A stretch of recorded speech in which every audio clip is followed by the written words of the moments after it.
We have this beautiful Haiya fridge today, so they say it's not coming on, or it flashes the lights here on the display. They keep flashing on and off, so we're gonna plug it in first and see if it's showing that very same problem. Okay, I've plugged it in. This is the cable. You can see it's going to the fridge here. So let's go to the front. Right, it's flashing exactly like they said. It's flashing like that. So from experience, I think the problem is on the PC board. I suspect it's on the PC board. So the PC board of it is here at the back. So someone has been here before, because I can see that the compressor, the charging line has been cut, and the PC board is here. So I'm just gonna remove this cover and get access to the PC board. Right, this is the PC board. I've opened the cover. This is the cover. So it's open. So visual inspection. Don't see any bulge capacitor, because it's like the power is unstable. That's why it's doing that. So I see everything looks steady there. I'm just gonna unplug the fans, because sometimes if the fans are bad, are shorting out, they may cause the PC board to keep on going into protection mode, to keep on cycling. So that's what I'm gonna do now. Right, I've unplugged the fans and everything. It was still doing the same thing. So now I'm just gonna measure the voltage. I know that the power is actually coming in, it's being rectified, it's passing through this IC.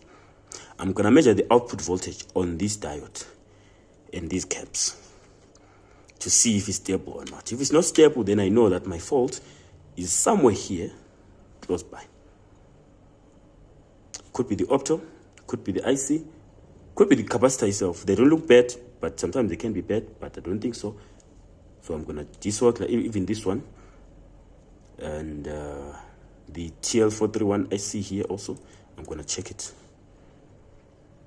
Right, so this is it. So what I'm gonna do now, I'm gonna plug it in quickly. Let me go and plug it in. I'm plugging it in now. Right, it's plugged in. So I'm gonna measure the voltage here on this diode. I know that it's actually coming in. So let me get my meter. Right, so this is my meter. Let me put it on DC voltage. Here on DC voltage, I should probably be measuring around 12 volts on this diode. Usually it's around that value. So let me just quickly measure and see. Oh, I'm breaking the meter now. 13. Oh, it's stable. 13 volts stable. So maybe it's not what I was thinking. Maybe something else.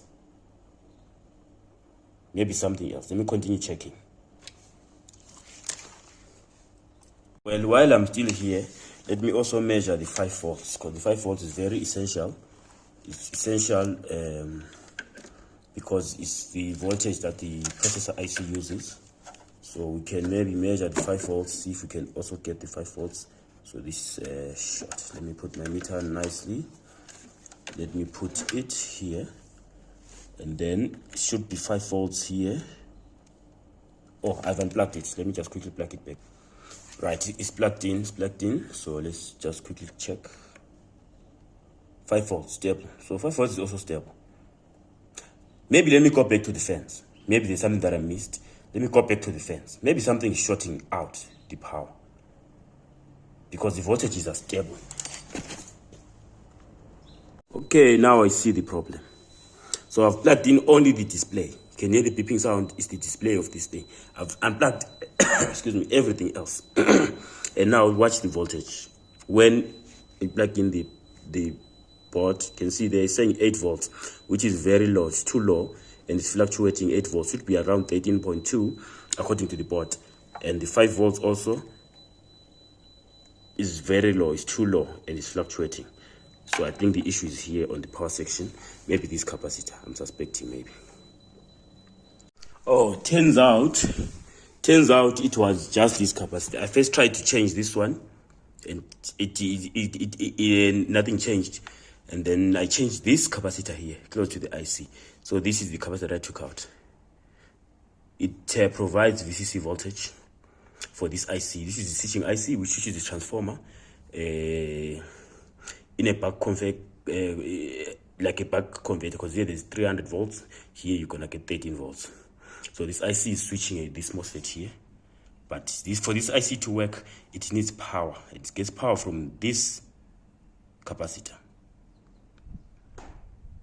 Operating voltage for the internal circuit to work, they need to, this capacitor is the one that provides the power to this IC.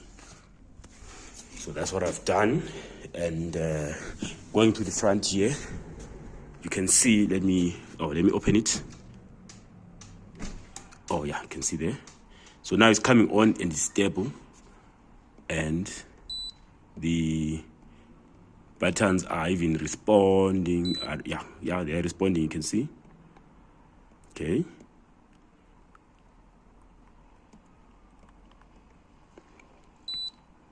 Okay. So it is working, but it still needs to be recast, because maybe the person before who tried to fix, they didn't know what they were doing, I think. Because why did they cut here when the problem is on the PC board?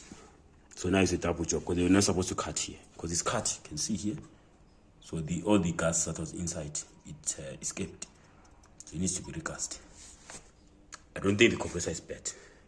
I'm going to just plug it in again and test whether the compressor will actually function. So I've plugged it in, everything. I've plugged all the connectors back, and the compressor is running nicely. I can feel it. It's vibrating. It's running nicely. So they're not supposed to cut here. And it's actually drawing. You can feel if I try to close here. I think it's working. I think the person who tried to fix here, they're touching in the wrong areas, because the issue was here. Because there's no point in cutting the pipes if the PC board is not working.